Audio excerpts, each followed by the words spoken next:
Have you ever imagined how a seemingly innocent brunch outing could unravel into a web of lies, secret affairs, and a high-stakes battle for justice that exposes shocking betrayals and clever revenge, all sparked by a single Instagram story?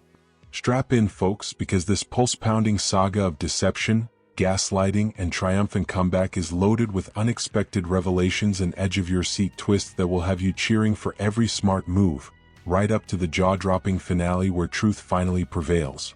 My girlfriend declared, "I'm off to brunch with the girls." Yet her stories poured in throughout the day, showcasing her ex smack in the middle of it all. When I questioned her, she shot back, "You're coming across way too controlling. He's simply part of our social group these days." I chose not to push back. That same night, I methodically packed my belongings and vanished without a trace. Now, as a 28-year-old man, I'd shared 3 strong years with Erica, age 26. We'd taken the plunge and shared a place about 18 months back, going halves on everything for this cozy 2-bedroom spot smack in the heart of downtown. I genuinely believed we were rock steady, building something real. It was 2 weeks ago, on a lazy Saturday morning, when Erica was bustling around, cycling through outfits like she always does, trying on a trio before circling back to the original choice. She mentioned she was linking up with the girls for those endless mimosas that sound so fun. No biggie from my end. Honestly, I had my own agenda lined up, catching up on some overdue work projects. Around noon hits, and I'm sprawled on the couch, buried in my laptop screen, when her Instagram story notification lights up. There she is, Erica, cracking up at this trendy rooftop bar. But hold on, it's not solely the ladies' crew. Martin's in the frame, her ex from that intense 4-year stretch, the guy who shattered her when he jetted off to Seattle for a job opportunity. The same Martin who, turns out, relocated back here 3 months prior, yet she conveniently skipped mentioning that detail to me. And the stories didn't stop. They kept rolling in wave after wave. Group pics at first, but then these intimate snippets. Just the two of them splitting appetizers, him casually adjusting her necklace in that way that's supposedly casual but screams anything but. I captured screenshots of it all, not out of paranoia, but because life's taught me the value of keeping records when things start smelling off. She strolled back home around 4 p.m., a bit buzzed and radiating that post-outing high. I was still planted on the couch, playing it cool. How'd brunch go with the crew? Oh, it was fantastic. Becca went wild and ordered like 3 different desserts. Nice. Who all showed up? She rattled off a few names, conspicuously leaving out Martin. Anyone else join in? Nah, just the usual girls. Why the 3rd degree? That's when I pulled up the screenshots for her to see. Her expression shifted in stages. First shock, then irritation, morphing into this rehearsed mask of justified anger. Were you spying on my stories or something? They're out there for everyone, Erica. Look, Martin's become part of our whole social circle now. The girls looped him in. I didn't figure it'd be such an issue. You literally just implied it was girls only because you anticipated I'd flip out. See, this is precisely the controlling vibe I'm talking about. He's purely a friend these days. We're grown-ups here, if you can't deal with me having guy pals. I let her unload the full monologue without interrupting. Then calmly I conceded, "All right, yeah, you're spot on. I'm coming off controlling." She seemed thrown off but ultimately satisfied, leaning in to plant a kiss on my forehead. "Good, I'm relieved you're getting it. Heading for a quick shower now." While the water ran, I sprang into action with 3 key moves. First, I double-checked our lease docs. It was the initial agreement from way before she joined, now rolling month to month, and crucially, only my name graced the paperwork.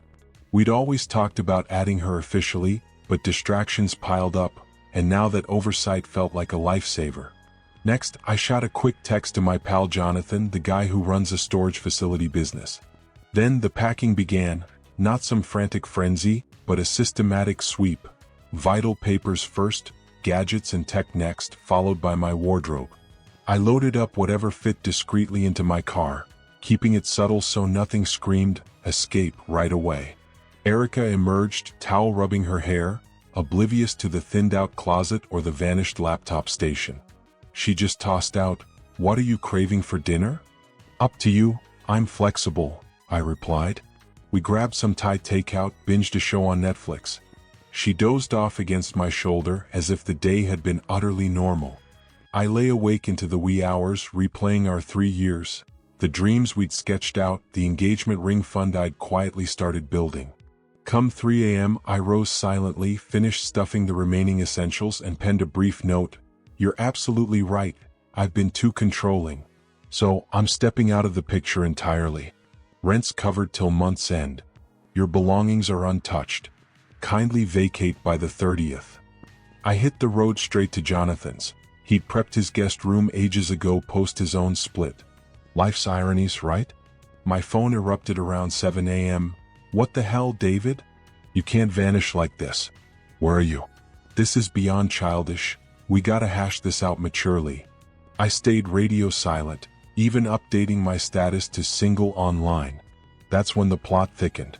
In under an hour, pings flooded in from shared friends. Erica was weaving her tale masterfully, positioning me as the one who snapped in a jealous rage and ditched her over innocent guy friends. She painted herself as the casualty of my outdated macho nonsense. I held my tongue publicly, but countered with those saved screenshots, posted with a single clarifying caption. The tide turned swiftly in the court of opinion. Update 1. She ambushed me at work. 5 days post-departure, I'd settled into Jonathan's spot, channeling energy into my job, crushing early 5 a.m. gym sessions to forge a fresh rhythm. It was clicking until yesterday. Mid-meeting with a trio of key clients, our front desk buzzes in, "Urgent visitor for you." I step out politely only to find Erica in the lobby, but elevated in full charm offensive, hair flawless, makeup artfully understated, rocking that dress I gifted for her birthday, the one she knows drives me wild. "David, come on, just 5 minutes. I'm tied up right now, please go." "I'll hang tight." "No, you won't, time to leave." Her volume cranks. "You can't ignore me forever after everything." Heads turn. My boss strolls past, eyebrow arched. "Fine." I usher her to conference room B for a quick chat. She launches into tears on cue, not messy but that polished, photogenic kind. "I'm so sorry for hiding Martin, but you get why, right? I don't owe you any understanding. He doesn't mean a thing, a zero." "Then why the deception?" "Because I predicted this exact meltdown." "Meltdown? Like me walking away from constant lies? You straight up abandoned me. I got home and poof, your stuff vanished. Imagine that gut punch." Probably mirrors how I felt spotting you cozy with your ex after you claimed girls only. It wasn't what it looked like. The group just decided. Erica, cut the act. We both see through this. Her waterworks shut off like a faucet. And what's that mean? It means game's over. You've got 3 weeks to relocate. Need deposit cash? I'll wire it, but us? Finished. You'll live to regret this. Possibly, but that's on me. She rose, adjusting her outfit. "You know, Martin nailed it about you." "Oh, I'm sure. He pegged you as insecure, bound to explode over any guy friends." "Is that what he whispered while tweaking your necklace?" Her cheeks flushed crimson. She stormed out wordlessly. I rejoined my meeting, smoothed over the disruption, sealed the clients, all while masking my trembling hands. That evening, the messages resumed, not hers but Martin's. "Hey, but sorry about the split with Erica. Tough break. Up for a chat?" I actually chuckled at the nerve, screenshotting it all. "I get how it seems shady, but nothing went down. Purely platonic. She adores you. Don't toss it over envy. You around?" Finally, I bit. "If it's all innocent friendship, mind if I forward these to your girlfriend?" Dug a bit. "Turns out you're not flying solo." "Martin, what girlfriend?" "Barbara, tall brunette yoga pro. Sound familiar?" Message seen, crickets. 20 minutes pass, then Erica blows up my line with 15 back-to-back calls. Voicemail rolls. "You absolute jerk. You crossed the line meddling with Martin. You're torching his world over zilch. We were strictly buds, but obviously your pathetic jealousy can't grasp platonic vibes between guys and gals. Pity the next woman stuck with you. She'll be stuck navigating your endless trust hang-ups and suspicious mind. I'm through with attempting to patch things up between us. Keep your distance from me and everyone in my circle. Her circle, which now apparently includes the ex she swore was just a buddy, the same one who conveniently omitted he has a girlfriend of his own. I shot that voicemail over to my attorney friend, just to cover my bases in case things escalated. Update 2. The whole leash drama twisted into something far more tangled than I anticipated. Recall how I mentioned only my name appeared on the lease agreement? Well, Erica unearthed a sneaky workaround. Yesterday, my landlord rang me up. Turns out she'd reached out to him, insisting she'd been covering half the rent for those 18 months straight, arguing that locked in her tenancy rights no matter what. He was giving me a fair warning, explaining his position was neutral, hands off. But he did stress, here in our state that setup means you can't simply boot her out on a whim. A proper eviction process is required, dragging on from 30 to 90 days typically. She's pushing about forwarding mail to solidify her residency claim. This could get ugly fast, guard yourself wisely. He nailed it. Erica was entrenching herself deep, ready for a fight. To stake her claim as a tenant, she'd need solid proof of those payments. I figured Venmo would be her go-to evidence. I fired up the app, pulse racing like a drum. With full access to our shared history, I dove in and scrolled back. There it all was, glaring.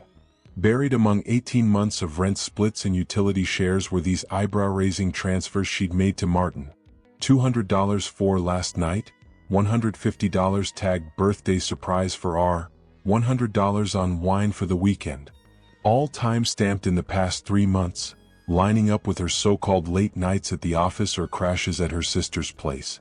I channeled my inner organizer and got to work compiling it all, what I do best when chaos hits.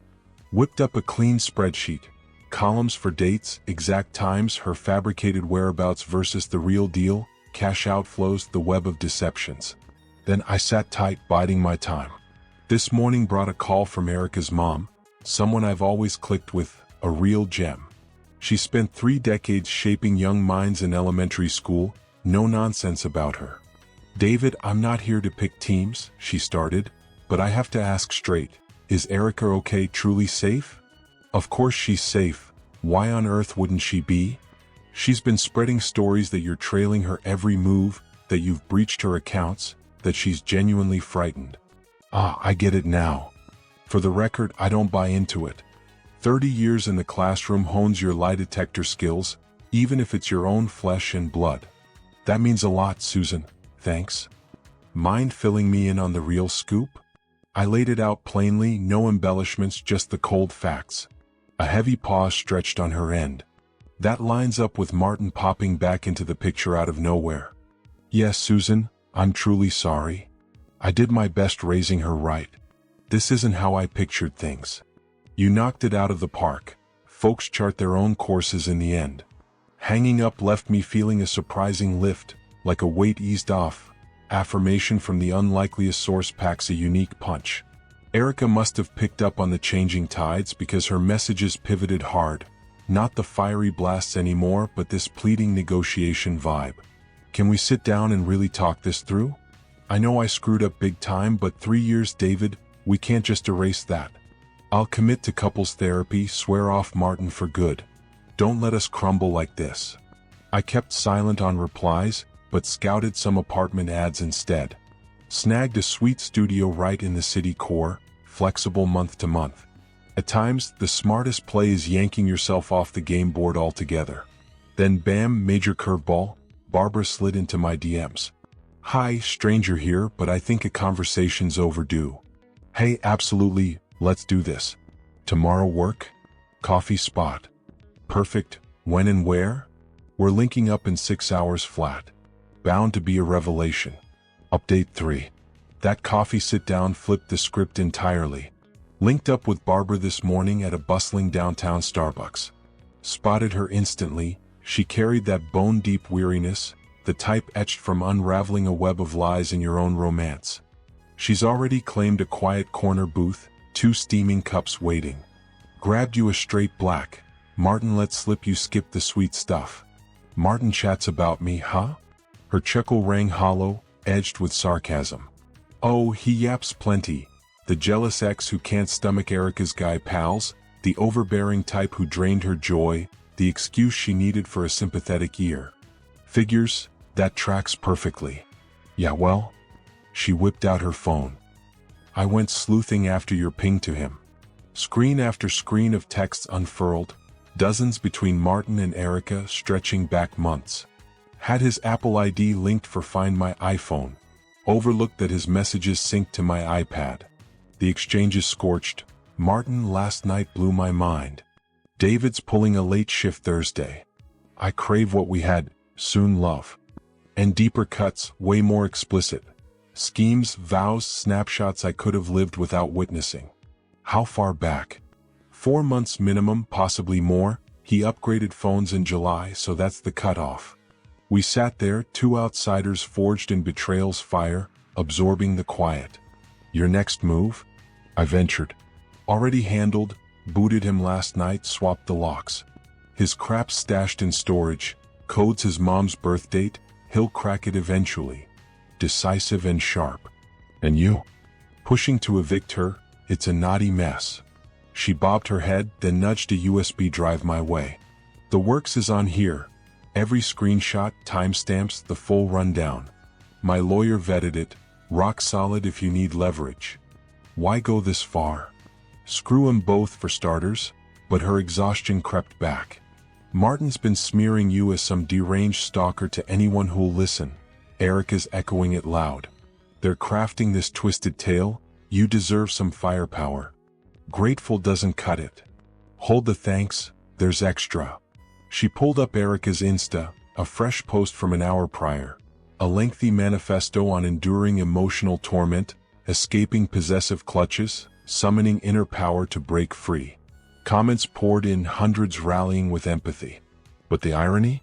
She's still hunkered in my apartment, milking victim status while refusing to budge. She's racing to own the story, Barbara noted. Martin's playbook. Seize the spotlight first, facts be damned. Damn.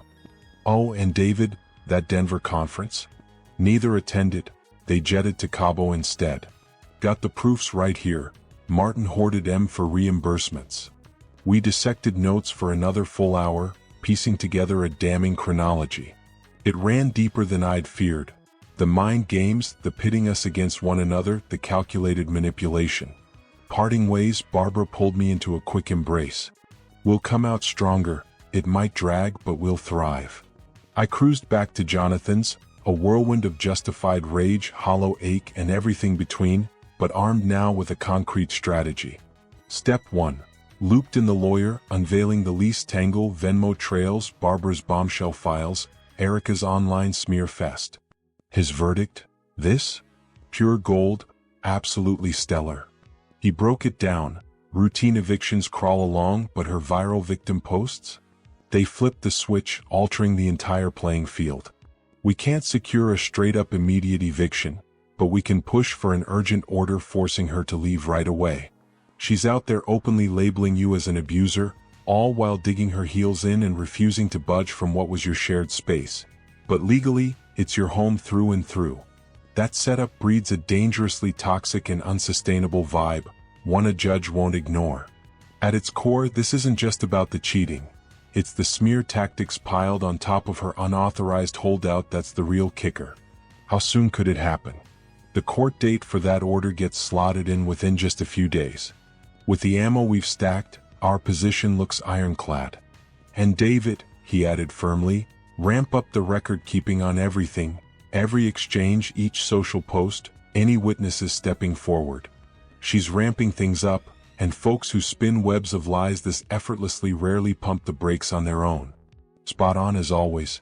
By the time I rolled back to Jonathan's pad, Erica had dropped another bombshell online. This round, a snapshot of her lounging in her apartment. My apartment?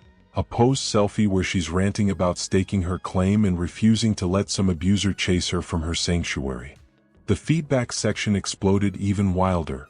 Folks volunteering to stand guard for her, others pouring out their personal tales of triumph over turmoil. Then, a tiny but telling clue jumped out at me. Details make or break these things.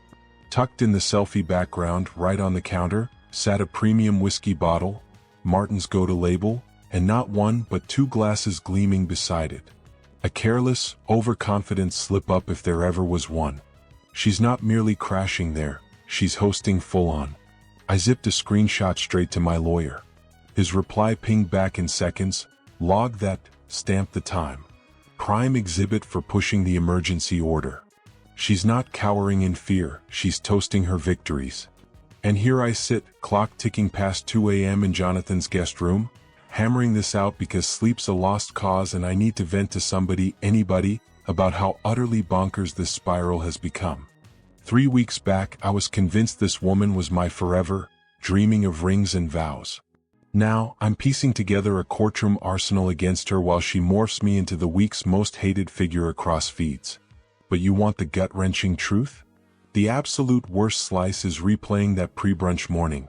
Her parading outfits, giggling over her sister's silly message, leaning in for that casual goodbye peck like it was another routine weekend kickoff. How does someone pull off that level of pretense? Stare right into the eyes of the person you've shared sheets with for 3 whole years and spin falsehoods without a flicker of remorse? I can't wrap my head around it. Maybe answers like that stay buried forever. What I do grasp, though, is this. In 12 short hours, my lawyer's slamming in that emergency filing. Her crafted online pity party is about to collide head-on with a no-frills court official. And all those cheerleaders flooding her comments with solidarity? They're in for a rude awakening to a flipped script, because I've hit my limit on silence, on playing the noble guy, on treating this like some everyday split. She craves the spotlight as the wounded one? Alright then. But real victims don't typically face a mountain of 4-month affair proofs staring them down. Wrapping this with the final update post-hearing tomorrow. If my lawyer's on the money, things are poised to heat up dramatically. Final update, it's wrapped more or less. The session kicked off at 9 a.m. sharp. I suited up in my sharpest threads, armed with the works. My lawyer's compiled binder could have doubled as a doorstop, crammed with every shred. Erica waltzed in 20 minutes tardy, Martin trailing like her shadow, predictable as ever. She'd gone full somber mode in head-to-toe black, aiming for that fragile vibe. Our judge? A seasoned pro, an elder stateswoman who cut through nonsense like butter, no doubt having sifted through every imaginable sob story. My attorney broke it down crisp and clear. This skipped the usual eviction playbook. We were gunning for an urgent decree handing the sole leaseholder, me, full control of my property, citing the tenant's brew of hostility and character assassination. He tabled the lease, my name standing alone. Then Erica's own posts branding me an abuser. That damning selfie snap with Martin's signature whiskey lurking in the backdrop, dated smack during her terrified victim phase. Topped off with Barbara's USB trove, submitted as rock-hard proof of their joint deceit operation. The sheer shock etching Erica's features as the judge eyed that whiskey glass photo. It was priceless. When my lawyer dropped the Cabo getaway receipts, exposing the affair as cold, calculated plotting rather than harmless chumminess, her counsel scrambled to counter.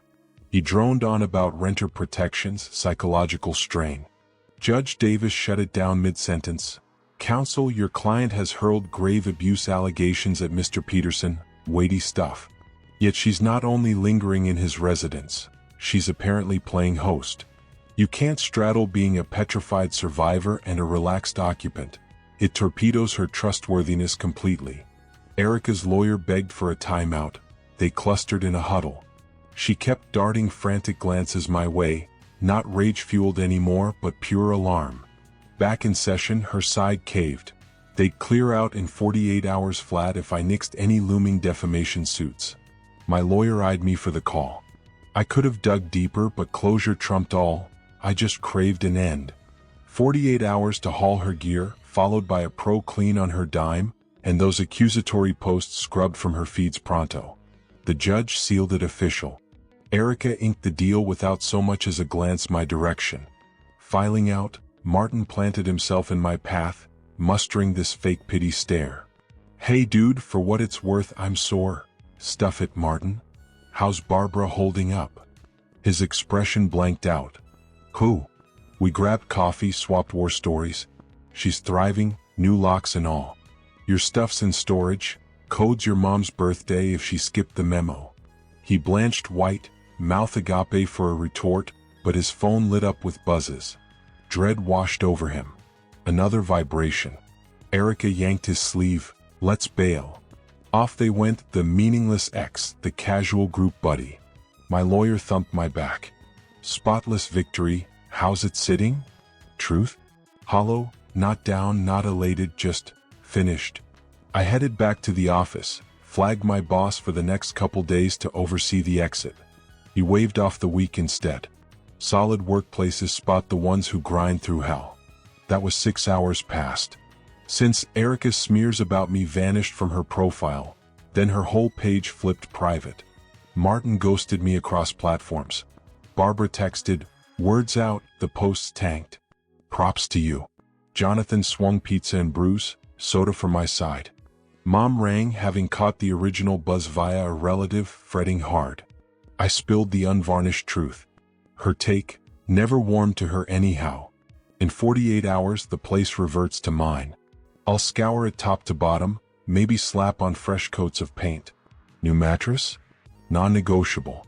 But for now I'm chilling on Jonathan's deck. Hush reigns with the urban hum faint in the backdrop. For the first time in these grueling 3 weeks, the fury has finally faded away. No more obsessive glances at my phone, no more frantic scribbling of every detail. Just me fully in the moment, breathing it all in. Erica got one thing dead right. Love can twist people into knots of insanity. It clouds your vision to glaring warning signs, coaxes you into pardons that aren't earned, and shackles you to spots long past their expiration. But on the flip side, it rips away the disguises, exposing the unfiltered essence of who someone truly is beneath the surface. And sometimes, the person you cherished with everything was nothing but an illusion, a brilliantly crafted charade that hooked you deeper than their acting skills ever deserved. To everyone who's been prodding for the next twist in this saga, consider this the grand finale. The story wraps here. Well, nearly. There's still the final handover to navigate with a few possible aftershocks on the horizon, but the fight's over and I've emerged on top. You can even frame this as a true win. Give it a few months and maybe it'll shine like a triumph. Right now, though, weariness clings close, threaded with the faint thrill of newfound freedom. If this whirlwind of deception, courtroom drama, and hard-fought closure had you gripped from the opening line to this bittersweet end, smash that like button to fuel more tales like it, drop your thoughts or similar stories in the comments below, and be sure to subscribe to Dark Infidelity Stories for an endless stream of raw, real accounts delving into the murky depths of betrayal and heartbreak. Share this video far and wide. It might just be the eye-opener someone out there desperately needs. Thanks for sticking with us. Catch you in the next shadowy chapter.